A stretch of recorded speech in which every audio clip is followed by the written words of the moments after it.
दोस्तों अस्सलाम वालेकुम। दोस्तों अॼु हिकु फ़क़ीर जी तव्हांजे आॾो ॻाल्हि रखंदुसि जंहिंखे ख़ुदा जो ख़ौफ़ ऐं ईमानदार माण्हू उन फ़क़ीर जी ॻाल्हि तव्हांजे आॾो रखंदुसि। फ़क़ीर जी ज़िंदगी दुनियादारी जे हासिल करण लाइ न हूंदी आहे। हू सिर्फ़ु ज़िंदगी गुज़ारींदो आहे, मजबूरी आहे। नफ़्स खे थोरो घणो खाधो ॾींदो आहे, घणो न ॾींदो आहे। फ़क़ीर उन्हीअ में हिर्स हवस न हूंदो आहे, जम जो बि न हूंदो आहे, तमा मन जो बि न हूंदो आहे, ऐं मेरण जो बि न हूंदो आहे, ऐं जमा करण जो बि न हूंदो आहे।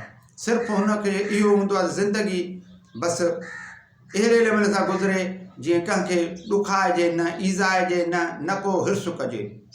दोस्तों उन फ़क़ीर स्टेज एजेंसी खोली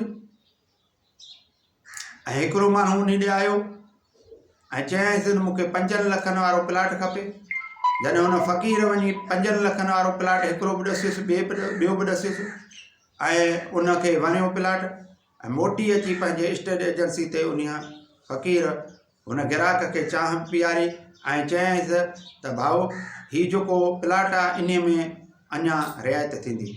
वठंदड़ चयो त मूंखे रिआयत न खपे। फ़क़ीर तजुब में पइजी वियो। अजीब क़िस्म जो माण्हू आहे जेको रिआयत नथो घुरे। चई ॿुधायो भला छा मसइलो आहे? चई त इहो आहे त मुंहिंजो भाउ सऊदी में आहे, उन 7 लख मोकिलिया आहिनि, चए थो हिकिड़ो प्लाट वठो, तंहिं करे मूंखे 5 लखनि वारो प्लाट तव्हां वठी ॾियो, मगर उन जो एग्रीमेंट तव्हां मूंखे लिखाराए ॾियो 7 लख। जीअं मां पंहिंजे भाउ खे ॿुधायां त हीउ प्लाट मूं तव्हांजे लाइ 7 लखनि में ख़रीद कयो आहे। ऐं फ़क़ीर खे चयईं त 50,000 तोखे ई मां मिठाई ॾींदुसि, बाक़ी 1.5 लख मां पाण वटि रखंदुसि।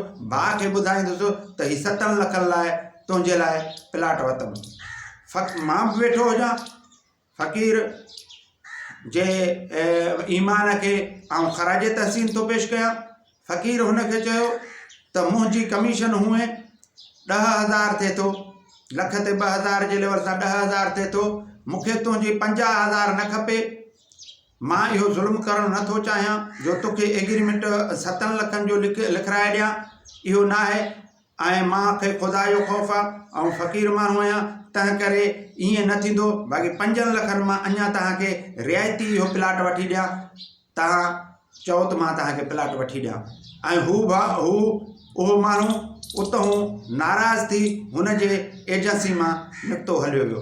दोस्तों इहे ईमान जूं तक़ाज़ाऊं आहिनि। इहे ईमान जूं वॾियूं तक़ाज़ाऊं इहे थींदियूं आहिनि जेको केरु पंहिंजो ईमान बचाए। ऐं अॼु ॾींहं खां तव्हांखे मां इन करे ई मसइलो ॿुधायो त हज़रत यूसुफ अलैहिस्सलाम जे क़िसो जेको आहे, जेको भाइरनि हुन सां हज़रत यूसुफ अलैहिस्सलाम सां खे खूह में उछरायो, त ईअं के भाउ भाइरनि जा दुश्मन थींदा आहिनि, मगर के उन ग़लति कम खे इहे ईमान वारा उन खे रोकींदा आहिनि जीअं ग़लति कमु ईअं न थिए। जेकॾहिं ईअं हर को ईअं थिए त को कंहिं सां ज़्यादती न करे सघे, को कंहिंजो हक़ गज़ब करे न सघे, को कंहिं सां धोखो न करे सघे। जेकॾहिं सभु इन फ़क़ीर वांगुरु थियनि त महिरबानी। अस्सलाम वालेकुम।